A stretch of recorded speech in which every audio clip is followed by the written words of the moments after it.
Bismillahirrahmanirrahim. Assalamualaikum warahmatullahi wabarakatuh. Perkenalkan, saya Septianto Bramanta bersama dengan teman anggota kelompok 6, Bapak Rusmanto dan Ibu Suryani akan memaparkan tugas yang berjudul Teori Biaya Produksi dengan mata kuliah Teori Ekonomi Mikro dari Bapak Oka Widana SEMM.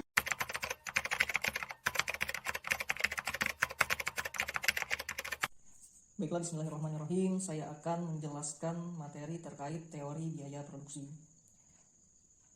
Biaya produksi dapat didefinisikan sebagai semua pengeluaran yang dilakukan oleh perusahaan untuk menciptakan barang-barang yang diproduksi. Kemudian, tujuan dari kita mempelajari biaya produksi itu adalah untuk memastikan profitabilitas atau kemampuan untuk mendapatkan satu keuntungan dan keberlanjutan bisnis. Kemudian teori biaya produksi itu meliputi apa saja? Yang pertama, teori biaya produksi dalam jangka waktu pendek. Kemudian ada yang kedua, teori biaya produksi dalam jangka waktu panjang. Yang ketiga juga meliputi teori skala ekonomi dan tidak ekonomi. Nah, yang terakhir, yang keempat adalah teori penerimaan. Kita bahas satu persatu dulu. Yang dimaksud dengan teori biaya produksi dalam jangka waktu pendek yaitu adalah biaya di mana sebagian faktor produksi tidak dapat ditambah jumlahnya, yang terbagi menjadi dua. Jadi dalam teori biaya waktu produksi dalam jangka waktu pendek ini terdapat dua bagian. Yang pertama itu adalah biaya overhead tetap, dan yang kedua itu adalah biaya overhead variabel. Apa itu biaya overhead tetap?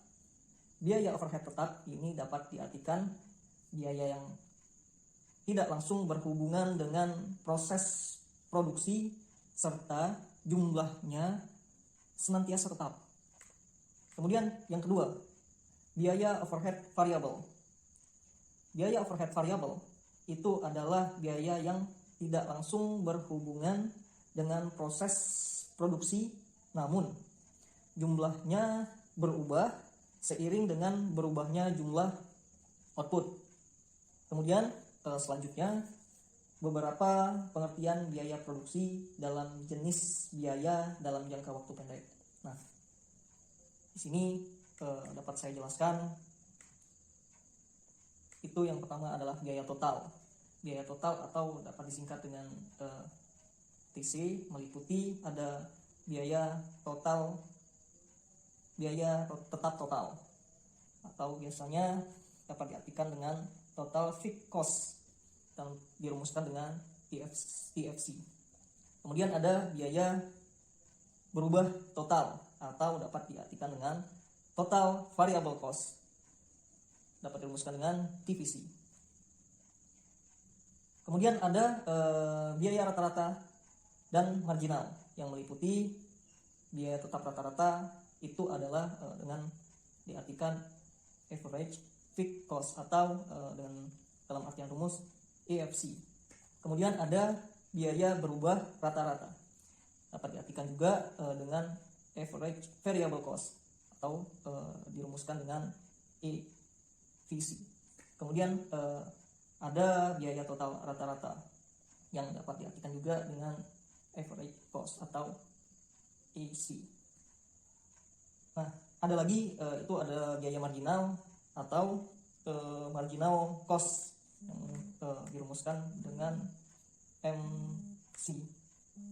Kemudian ada beberapa pengertian biaya dalam jenis biaya dalam jangka waktu pendek, di mana biaya total atau total cost dengan simbol TC yaitu keseluruhan jumlah biaya produksi yang dikeluarkan oleh perusahaan untuk mendanai aktivitas produksi yang terdiri dari biaya tetap atau yang disimbolkan dengan TFC dan biaya variabel TVC.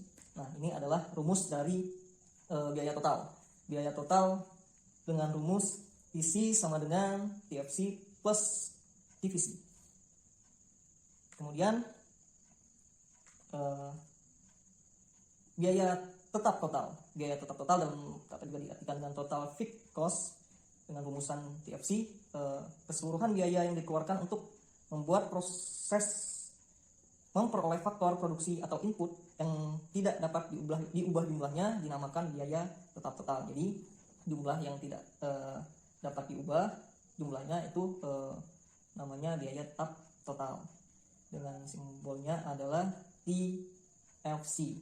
Nah, TFC ini dirumuskan dengan TFC sama dengan TC dikurang TVC. Biaya perubahan total itu adalah total variable cost dengan simbol rumus TVC. Apa itu? Keseluruhan biaya yang dikeluarkan perusahaan dalam faktor produksi dan bersifat variabel. Jadi bersifat variabel itu dapat berubah-ubah sesuai dengan hasil produksi yang akan dihasilkan. Dengan rumusnya adalah TVC sama dengan TC dikurang TFC. Ada biaya rata-rata dan marginal. Apa itu biaya rata-rata? Biaya rata-rata adalah total jumlah dari keseluruhan komponen biaya produksi dibagi dengan jumlah output yang dihasilkan. Nah, biaya rata-rata dan marginal dapat dibedakan kepada 3 pengertian. Yang pertama adalah biaya tetap rata-rata, yaitu tadi dengan simbol FC, kemudian ada biaya berubah rata-rata EVC, kemudian ada biaya total rata-rata dengan simbol ETC. Nah, selanjutnya perbandingan antara biaya tetap dengan kuantitas output. Jadi setelah kita bahas beberapa biaya dengan simbol rumusnya, ini adalah perbandingan antara biaya tetap dan kuantitas output dengan rumusan EFC sama dengan TFC dibagi Q, quantity. Selanjutnya, di slide selanjutnya itu biaya berubah rata-rata itu adalah perbandingan antara biaya variabel dengan kuantitas output, di mana itu rumusnya adalah EVC sama dengan TVC dibagi Q. Selanjutnya ada biaya total rata-rata. Biaya total rata-rata itu dengan rumusan AC sama dengan TC plus dibagi Q, atau AC sama dengan EFC plus EVC. Biaya marginal, kenaikan biaya marginal produksi yang dikeluarkan untuk menambah produksi sebanyak 1 unit. Berdasarkan kepada definisi ini, biaya marginal dapat dicari dengan menggunakan rumus MCN sama dengan TCN dikurangi TCN min 1 atau MC sama dengan delta TC per delta quantity. Kemudian kita memasuki teori biaya produksi dalam jangka waktu panjang. Setelah tadi kita bahas teori produksi dalam jangka waktu pendek dengan rumus-rumusnya dan pengertiannya, kita akan memasuki teori biaya produksi dalam jangka waktu panjang. Apa itu? Semua jenis biaya yang dikeluarkan merupakan biaya berubah dan tidak ada yang tetap. Tadi yang seperti yang saya jelaskan, contoh-contohnya. Nah, dapat dirumuskan sebagai berikut. Biaya total sama dengan perubahan biaya variabel. Kemudian ada biaya marginal jangka panjang dengan simbolnya LMC. Kemudian ada biaya total rata-rata jangka panjang LRAC. Biaya total sama dengan perubahan biaya variabel. Biaya total sama dengan perubahan biaya variabel, artinya biaya total yang dikeluarkan sebuah perusahaan dalam satu periode produksi. Jadi perusahaan yang bisa berubah secara proporsional. Seluruh nilai total tergantung produksi yang dikeluarkan dan sama dengan perubahan nilai daripada nilai biaya variabelnya. Yang bisa naik kemudian atau bisa turun itu tergantung pada volume produksi perusahaan tersebut.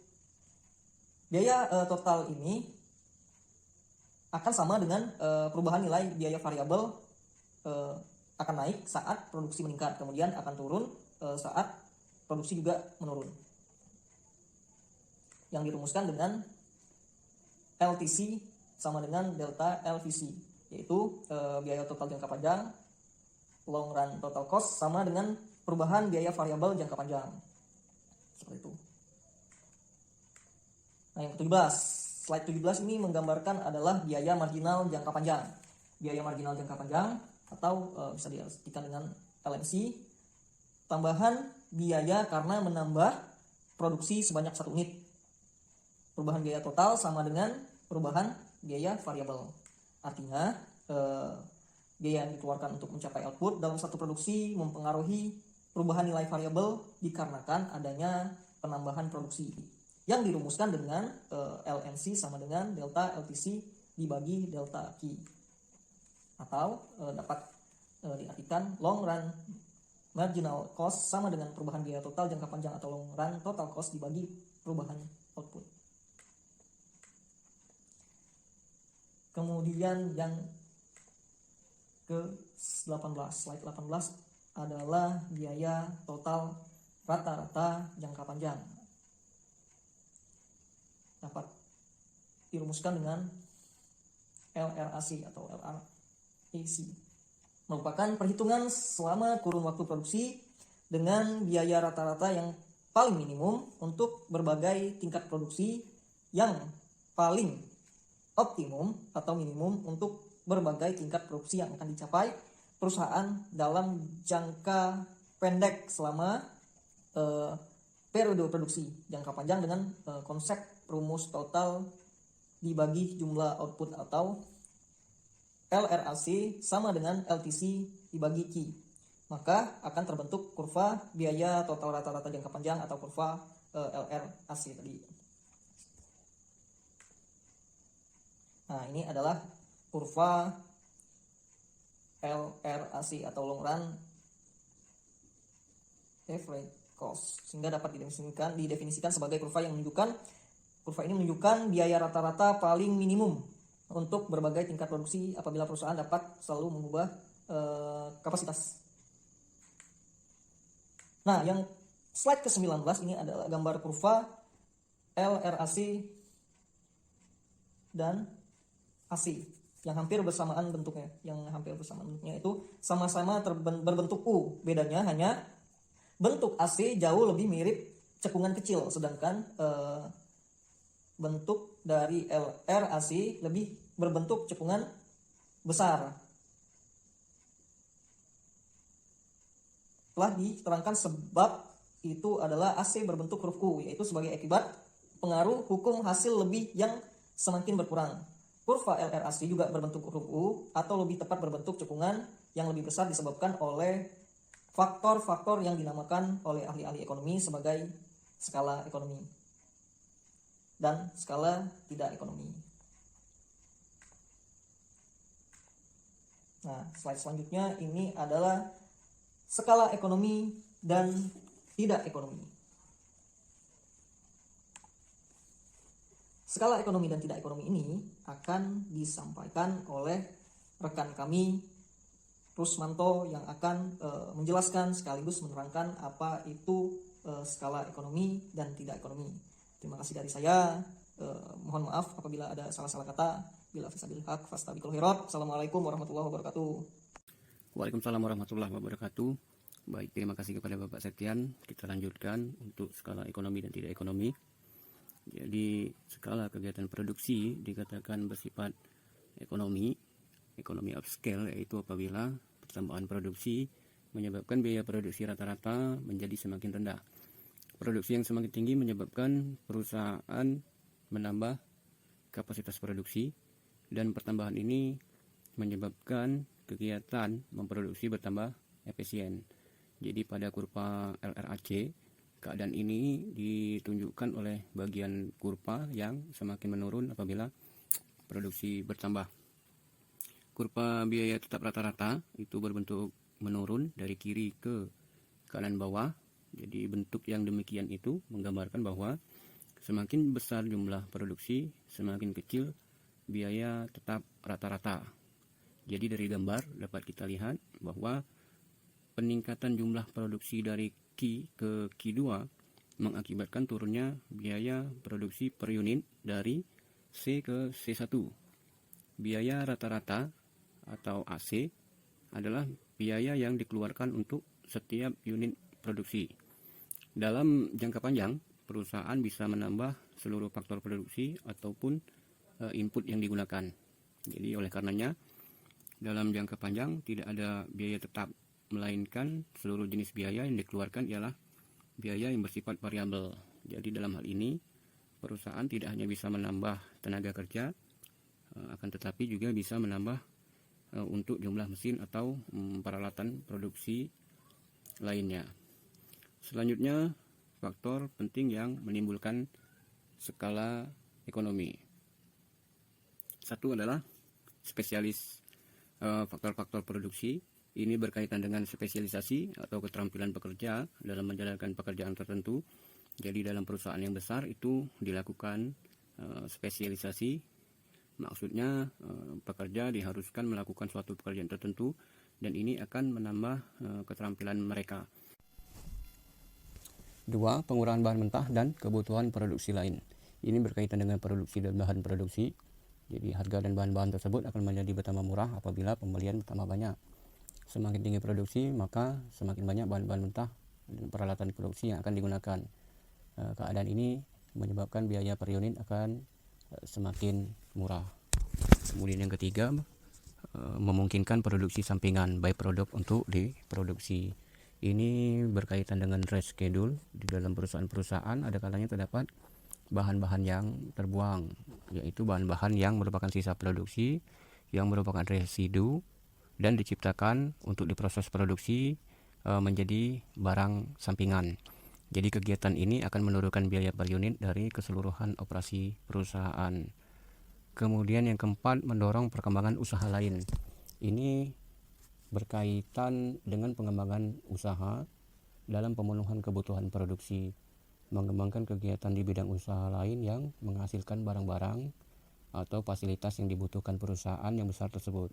Contoh adalah pembangunan perusahaan baru yang relatif kecil untuk menyediakan jaringan pengangkut yang baik, fasilitas air serta listrik yang murah guna menunjang perusahaan yang besar.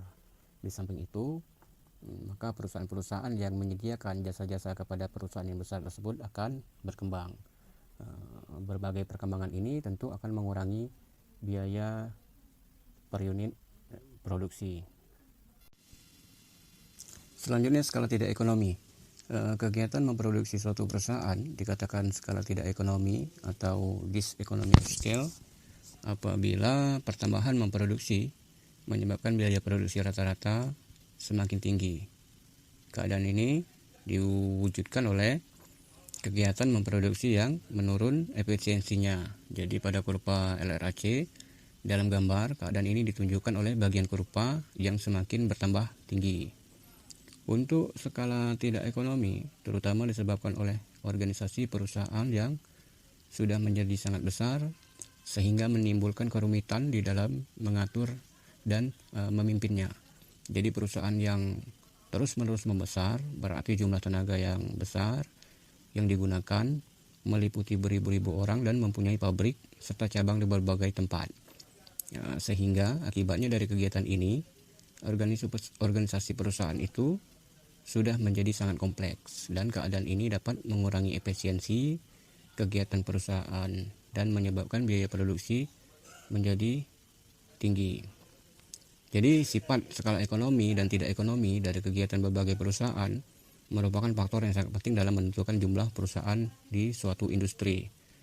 Keadaan ini juga akan mempengaruhi bentuk kurva, biaya total, rata-rata, jangka panjang yang dihadapi oleh setiap perusahaan.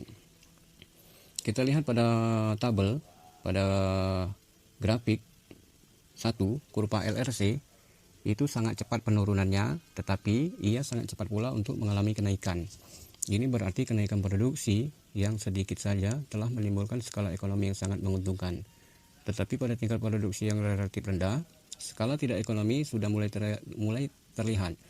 Industri yang LRAC-nya berbentuk demikian pada umumnya terdiri dari banyak perusahaan dan masing-masing perusahaan tersebut berukuran kecil. Sedangkan pada grafik 2, pada mulanya skala ekonomi juga sangat menguntungkan, tetapi ia juga tidak berlangsung lama karena diikuti oleh kurva LRAC yang datar setelahnya. Hal ini mengindikasikan bahwa pada mulanya skala tidak ekonomi belum lagi menguasai kegiatan perusahaan. Dan kemudian apabila kurva LRAC yang ditunjukkan pada grafik 3, maka ini dapat kita lihat sebuah industri yang biasanya terdiri dari perusahaan-perusahaan yang sangat besar ukurannya dan jumlah perusahaan dalam industri tersebut relatif kecil. Dengan kata lain, hanya ada beberapa perusahaan saja yang terdapat pada industri tersebut. Hal ini dapat terjadi dikarenakan ekonomi tidak terwujud sehingga jumlah produksi yang sangat banyak. Next, selanjutnya yaitu penerimaan. Ditinjau dari sudut ekonomi, penerimaan merupakan hasil yang diterima oleh suatu individu atau kelompok atas kegiatan ekonomi yang dilakukan berupa barang ataupun jasa.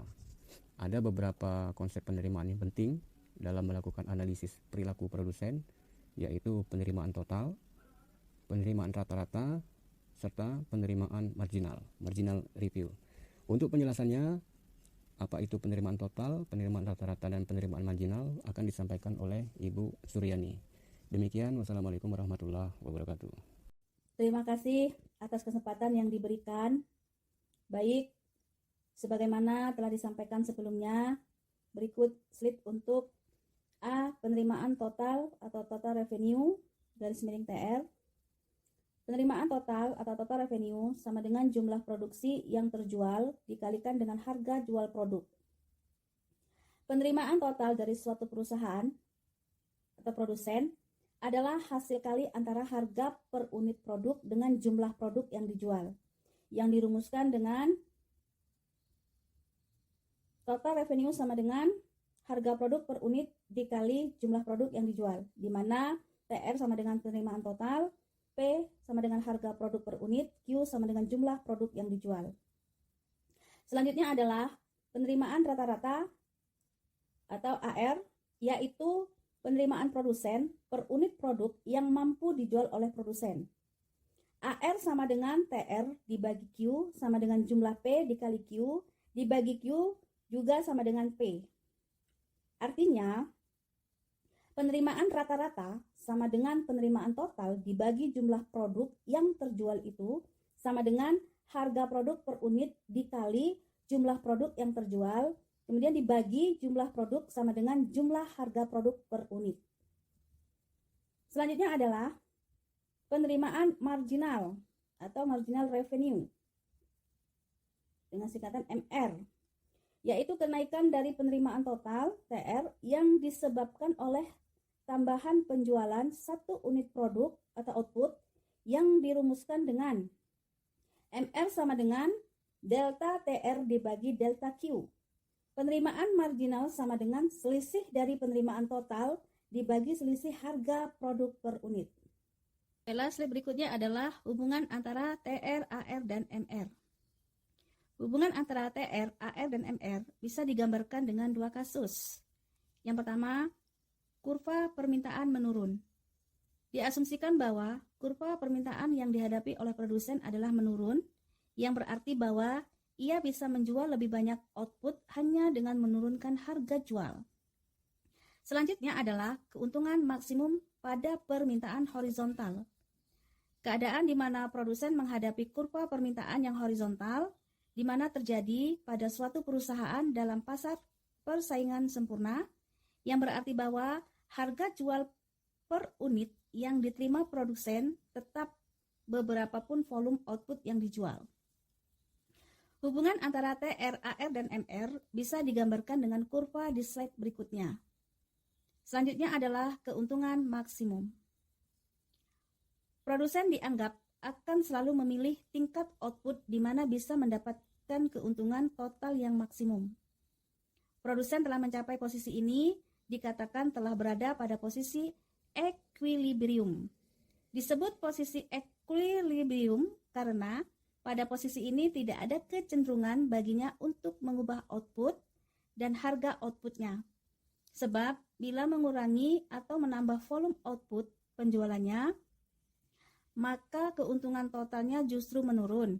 Hal ini terjadi karena pada posisi equilibrium telah tercapai jumlah output yang optimal untuk mendapatkan keuntungan maksimum. Bila produsen menambah jumlah outputnya, bisa menyebabkan output tersebut tidak terserap pasar yang akan mengakibatkan penurunan keuntungan. Begitu pula bila produsen mengurangi jumlah outputnya, maka akan menyebabkan hilangnya potensi keuntungan yang bisa dicapai perusahaan. Selanjutnya, kurva hubungan antara TR, AR, dan MR. Sifat hubungan dari ketiga konsep penerimaan tersebut yang digambarkan dengan dua kasus, yaitu kurva permintaan menurun dengan keuntungan maksimum pada permintaan horizontal. Sifat hubungan dari ketiga konsep penerimaan tersebut, A. TR atau total penerimaan akan menaik selama elastisitas harga EH dari kurva permintaan D yang tidak lain adalah kurva AR adalah lebih besar dari 1. B. Penerimaan total mencapai maksimum persis pada pertengahan dari kurva permintaan, yaitu di mana elastisitas harga sama dengan 1. C. Total penerimaan akan menurun pada daerah di mana kurva permintaan mempunyai elastisitas harga yang lebih kecil dari 1. D. Penerimaan total menaik selama MR positif mencapai maksimum bila penerimaan margin atau marginal MR sama dengan 0 dan menurun bila penerimaan marginal atau MR negatif. Pada kurva permintaan menurun, hal-hal yang perlu diperhatikan adalah 1. Keuntungan total TR dikurang TC yang maksimum adalah di mana jarak vertikal antara kurva TR dan TC yang paling besar. Posisi adalah di mana slope kemiringan dari garis singgung TR sama dengan slope dari garis singgung TC. Kedua, slope dari garis singgung TR adalah delta, yakni tidak lain adalah MR. Adapun slope dari garis singgung TC adalah delta, yang tidak lain adalah MC dari posisi Q. Yang menghasilkan keuntungan maksimum adalah di mana MR sama dengan MC atau kurva MR yang berpotongan dengan kurva MC.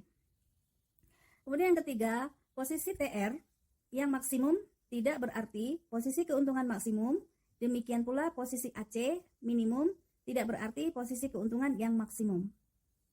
Kurva permintaan horizontal untuk kasus kurva permintaan D atau AR sama dengan P yang horizontal, syarat tercapainya keuntungan yang maksimum adalah sama seperti di atas, yaitu slope dari TR sama dengan slope dari TC atau sama dengan MR sama dengan MC. Tetapi karena dalam kasus permintaan yang horizontal, MR sama dengan AR sama dengan P sama dengan D, maka posisi keseimbangan produsen adalah di mana MC sama dengan MR sama dengan AR sama dengan P sama dengan D. Demikian paparan penjelasan tugas materi dengan judul Teori Biaya Produksi. Saya Suryani bersama Bapak Septian Brahmanta dan Bapak Rusmanto dari kelompok 6 mengucapkan banyak terima kasih dan mohon maaf bila terdapat salah dalam penyampaian materi tentang teori biaya produksi. Saya akhiri dengan wassalamualaikum warahmatullahi wabarakatuh.